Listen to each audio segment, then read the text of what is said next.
கரு உரு ஒளித்திரை வழங்கும் ஞானக்கண்களின் திரை. இதில் என்ன அப்படி விஷயம் அப்படின்னாக்க, இந்த சுகரை, இந்த சீனி, சுகர் சீனி இதை எடுத்து லேசாக இந்த நாக்கில் வச்சா எப்படி ருசியாக இருக்குமோ அதுபோல் இந்த சிரிப்பும் இருக்கும் என்று நம்புகிறேன். ஒரு கோயில், அந்த கோயிலுக்கு ஒரு குருக்கள், அந்த கோயிலில் வந்து எப்படின்னாக்க, எதா இருந்தாலும் ஐயரை பக்கத்தில் வச்சுக்கிட்டு அந்த சாமிக்கு நேராக சொல்லணுன்றதுக்கு பிறகும் அதுக்கு பிறகும் அவர் கொடுப்பார், எல்லாம் நல்லபடியாக நடக்கும் அப்படின்னு சொல்லுவார். அப்படின்ட்டு ஒருத்தர் அப்படின்னு அந்த கோயிலோட விதி. அந்த விதியோட ஒருத்தர் வந்து போகிறாரு இந்த கோயிலுக்கு போயிட்டு தாம்பளத்தில் மாலைகளெல்லாம் வச்சு அவருக்கு தெரிஞ்ச மாதிரி நல்லா நிறைய காசுகளை வச்சு அந்த சிலைக்கு நேரம் நின்றுக்கிட்டு கொடுத்துட்டு அந்த அர்ச்சகர் வாங்கிட்டு உங்களோட குறைய சொல்லுங்க அப்படிங்கிறாரு. அந்த குறைகளை சொல்கிறாரு. என்ன குறை சொல்லலாமா அப்படிங்கிறாரு.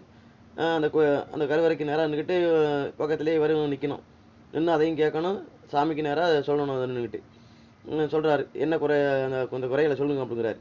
அவர் சொல்கிறார், எங்கள் வீட்டுக்கு எதிர்த்தாப்புல வீடு கட்டிக்கிட்டு இருக்காங்க. அந்த வீடு வந்து அதே போல் நானும் வீடு கட்டணும். அது மட்டும் இல்லாமல் அந்த வழியில் வர்றது அரசாங்கத்தோடைய பாதை, அதில் வந்து அரசாங்கத்தோட நிலம் இருக்குது. அதை வந்து ஊர் மக்களை தெரியப்படுத்தி அரசாங்கத்துக்கு தெரியப்படுத்தப்பட்டு அந்த வீட்டை உடைக்கணும். ரெண்டாவது குறை வந்து, நான் வந்து எந்த வேலைக்கும் போகிறது கிடையாது, வந்த வேலையும் பார்க்குறது கிடையாது, எந்த வேலைக்கும் போக கிடையாது. ஆனால் அதெல்லாம் நீ பார்த்துக்கணும். எந்த வேலையும் பார்க்கவும் போக மாட்டேன், நான் வீட்டில் தான் படுத்து கிடப்பேன். ஆனால் என் பொண்டாட்டி என்னை பார்த்துட்டு ஓடிட்டான் இன்னொருத்தனோட. ஓடுனத்தோட பிரச்சனை கிடையாது. ஓடுனவன் வந்து அவனுக்கும் வேலை இழந்து கடைசியிலே என் பொண்டாட்டி வந்து என்னோட சேர்ந்துக்கணும். ஓடுனவன் வந்து என்னோட சேர்ந்துக்கணும். ரெண்டாவது இன்னொரு பிரச்சனை வந்து, நான் ஒரு பொண்ணை, வேறு ஜாதிக்கார பொண்ணை கல்யாணம் பண்ணுறதாக இருக்கிறேன். அந்த ஜாதிக்கார பொண்ணு வந்து எப்படியும் எனக்கு மனைவியாக கிடச்சிடணும். நான் கல்யாணம் பண்ணி முடிஞ்சோடனே அவங்க ஜாதின்ட்டு வருவாங்க. அந்த ஜாதிக்குள்ளேயே அவங்க 2 பேரும் அடிச்சுக்கிட்டு அங்கேயே அடிச்சுக்கிட்டு கிடக்கணும். ஜாதின்னு நிற்கிறவன்லாம் அங்கேயே ஜாதிக்குள்ளே அடிச்சுக்கிட்டு அங்கேயே மண்டகண்டையில் உடச்சிட்டு கிடக்கணும். அது மட்டும் இல்லாமல் எங்களுக்கு தகுந்த பாதுகாப்பை வந்து எனக்கு அரசாங்கம் அதுக்கு தகுந்த மாதிரி பாதுகாப்பை கொடுக்கணும். அதுக்கு பிறகு வந்து எனக்கு எப்படின்னாக்க, ஊரில் நடக்கிற பஞ்சாயத்துக்கெல்லாம் இங்கிட்டு அந்த பக்கத்து அங்கிட்டும் காசு வாங்கிக்கிறான், இங்கிட்டும் காசு வாங்கிடுறாங்க. அது இல்லாமல் அரசாங்கத்தில் வர்ற காசையும் எடுத்து ஊருக்கு செலவு பண்ணாமல் அவங்களே தின்னுடுறாங்க. அந்த தலைவர் வந்து ஒட்டு மொத்தமாக எல்லாரும் சேர்ந்து அடிக்கணும், இல்லைனாக்கா உதைக்க ஏதாச்சும் பண்ணணும். அவனை ஏதாச்சும் பண்ணி ஊர் மக்களால் அவன் துரத்தப்பட்டு கடைசியில் நான் அந்த ஊர் பஞ்சாயத்து தலைவர் ஆகிடணும். அதுக்கு பிறகு என்னுடைய மனைவி, நான் கல்யாணம் பண்ண போகிற மனைவியும் இன்னொரு மனைவியும், அந்த மனைவி வந்துட்டா அப்படின்னாக்க 2 பேரையும் வச்சு வாழ்கிற அளவுக்கு எனக்கு தகுதியை ஏற்படுத்தி கொடுக்கணும். அதுக்கு அரசாங்கம் எனக்கு நல்ல ஒத்துழைப்பு கொடுக்கணும் அப்படின்னு எல்லாத்தையும் சொல்லி முடிச்சுட்டு பக்கத்து வீட்டில் இருக்கவங்கெல்லாம் வந்து அதை இதை பேசிக்கிட்டு இருக்காங்க. எனக்கு ரொம்ப இடைஞ்சலாக இருக்குது.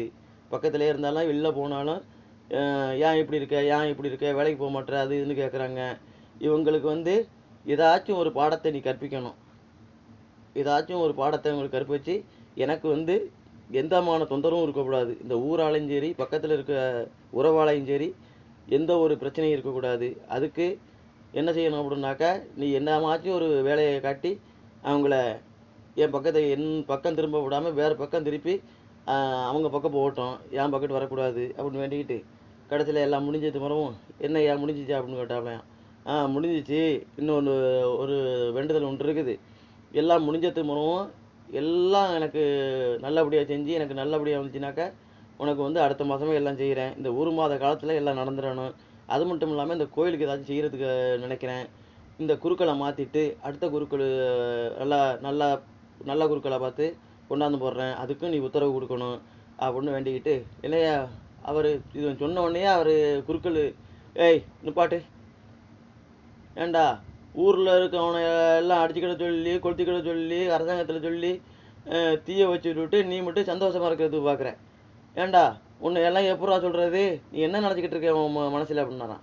ஏய் நீ பேசாத, நீ உத்தரவு கொடுக்க போறியா இல்லையா அப்படின்னாராம். நான் உத்தரவு கொடுக்க மாட்டேன்டா, ஏன்டா ஊரில் உள்ள கொளுத்தி விட்றதுக்கெல்லாம் நான் உத்தரவு கொடுப்பேன்டா உனக்கு, நான் ஐயர் தானேடா அப்படின்னாராம். நீ ஐயராரு அதெல்லாம் எனக்கு பிரச்சனை கிடையாது, நீ உத்தரவு கொடுக்க முடியுமா முடியாதா? இல்லை முடியாது. டக்குன்னு கத்தி எடுத்தாப்லையாம். இப்போ கொடுக்க முடியுமா முடியாதான்னாலாம். அர்ச்சகருக்கு ஒன்றுமே சொல்ல முடியலையா. எனக்கு என்னடா ஊரையும் பற்றி வச்சுட்டு என்னையும் கொளுத்தி வச்சுட்டு இவன் எனக்கும் போய்க்கிறானே இந்த மாதிரி நினச்சிக்கிட்டு, என்னையா முணங்குற, காற்று குத்தட்டுமா உத்தரவு கொடுக்குறியாண்ணா. டக்குன்னு சரி எல்லாம் நடக்கும், அடுத்த மாதம் எல்லாம் நடக்கும், போயிட்டு வாப்பா, பத்திரமா போயிட்டு வாப்பான்னாராம். இந்த மாதிரிலாம் சில வம்சா வம்சத்தில் பிறந்தது இல்லை. அது மட்டும் இல்லாமல் இப்படியெல்லாம் இருக்குது.